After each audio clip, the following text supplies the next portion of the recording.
Haunted school एक तवील हौलनाक novel. पहला बाब, पुरानी कहानी की बाज़गशत। शहर के किनारे पर वाक़े इस स्कूल को कभी इलाके का बेहतरीन तालीमी इदारा कहा जाता था। यहाँ सैकड़ों बच्चे पढ़ते थे, खेलते थे और उस्ताद फ़ख्र से पढ़ाते थे। लेकिन फिर एक हौलनाक हादिसा हुआ। एक रात सर्दियों के दिनों में अचानक बिजली गई। गैस हीटर से आग भिड़की और चंद लम्हों में स्कूल का आधा हिस्सा शुलू में घिर गया। उस वक्त कुछ बच्चे हॉस्टल में सो रहे थे और एक सख्त मिजाज उस्ताद ड्यूटी पर था। चीखों और आग के शोर ने पूरे इलाके को हिला दिया, लेकिन दरवाजे अंदर से बंद थे। कोई भी बाहर ना निकल सका। सब जलकर राख हो गए। तब से स्कूल बंद कर दिया गया। इमारत खस्ता हाल होती गई, लेकिन लोग कहते थे कि वहां अब भी रात के वक्त चीखों, कदमों और हंसने की आवाजें आती हैं। दूसरा बाब, चार दोस्तों की हिम्मत। सालों बाद चार दोस्त, अली, हुस्न, समर और जैन, शहर में अपने मुहिमजू रवैये की वजह से मशहूर थे। वो अक्सर वीरान जगहों की सैर करते, छोटे मोटे वीडियोस बनाते और इंटरनेट पर अपलोड करते। एक दिन महफिल में बात चली तो एक बुजुर्ग ने इन्हें इस स्कूल के बारे में बताया। बुजुर्ग ने संजीदा लहजे में कहा, बेटू, वहाँ मत जाना। वहाँ अभी भी वही बच्चे और उस्ताद मौजूद हैं, लेकिन जिंदा नहीं। ये बात दोस्तों के तजस्सुस को मजीद बढ़ा गई। इन्होंने फैसला किया कि अगली मुहिम वो उसी स्कूल में करेंगे। तीसरा बाब, रात की मुहिम। रात 11 बजे वो सब एक पुराना टार्चा, कैमरा और कुछ खाने पीने का सामान लेकर स्कूल की तरफ निकले। स्कूल की इमारत अंधेरे में एक देव हैकल साए की तरह खड़ी थी। टूटी फूटी दीवारों पर जंगली बेलें चढ़ी हुई थीं। दरवाज़ा इन्होंने जैसे ही धकेला, चरचराहट के साथ खुद ब खुद खल गया। अंदर कदम रखते ही एक बदबू और ठंडक ने उनके जिस्मों में कपकपी दौड़ा दी। चौथा बाब, बोर्ड पर लिखा हवा पैगाम। वो पहला कमरा देखने लगे। कमरे में टूटी हुई कुर्सियां और टूटी मेज़ें पड़ी थीं। अचानक अली ने चीख मार कर कहा, देखो बोर्ड पर क्या लिखा है।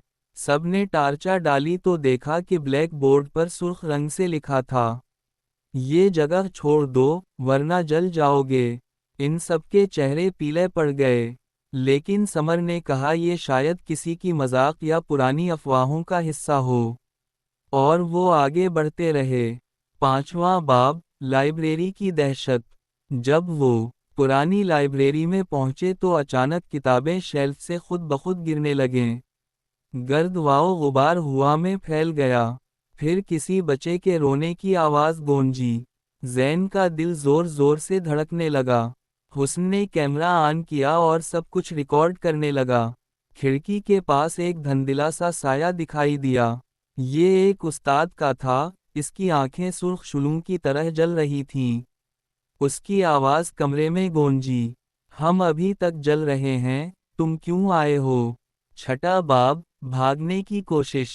सबने दौड़ने की कोशिश की मगर कमरे का दरवाज़ा बंद हो चुका था। दीवारों से जलते बच्चों की तस्वीरें उभरने लगें। हर तस्वीर हंस रही थी और रो भी रही थी। जैन चीखा, ये हकीकत नहीं हो सकती, ये ख्वाब है। मगर इसके हाथ पर अचानक जलने का निशान नमूदार हो गया, जैसे किसी ने दहकते कोयले से पकड़ा हो। सातवां बाब, सुरंग और राज। बड़ी मुश्किल से वो बाहर निकलने में कामयाब हुए, लेकिन जब वो स्कूल के पिछले हिस्से से गुजरे तो इन्हें एक पुरानी सुरंग मिली। सुरंग में उतरते ही हुआ और ज्यादा ठंडी हो गई। वहां दीवार पर खून से लिखा था, हमें आज़ाद करो। यहाँ इन्हें मालूम हवा के उस्ताद जो जिंदा जला था, वो बच्चों की रूहों को कैद किए बैठा है। वो नहीं चाहता कि कोई बच्चा यहाँ से निकले। आठवां बाब, बदरू का इंतकाम। अचानक उस्ताद की बदरू उनके सामने जाहिर हुई। वो ऊंचा कद, काले कपड़े और जलते हुए चेहरे वाला खौफनाक वजूद था। इसने कहा, तुम्हें भी मेरे साथ जलना होगा, ताकि ये आग हमेशा भड़कती रहे। दोस्त खौफजदा होकर भागे मगर उस्ताद की बदरू हर तरफ दिखाई देने लगी। کبھی دیوار پر، کبھی فرش پر، کبھی ان کے پیچھے۔ نواں باب، آخری رات۔ بڑی مشکل سے وہ سرنگ سے نکلے اور اسکول کے باہر آ گئے۔ سب سانس پھولا ہوا تھا۔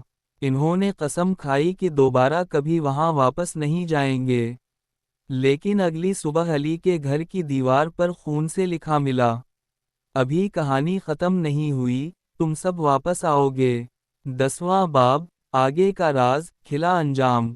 یہ صرف آغاز تھا، کیونکہ ہر رات کسی ایک دوست کے خواب میں وہی استاد آتا اور کہتا، جب تک میری آگ بجھتی نہیں، تمہیں سکون نہیں ملے گا۔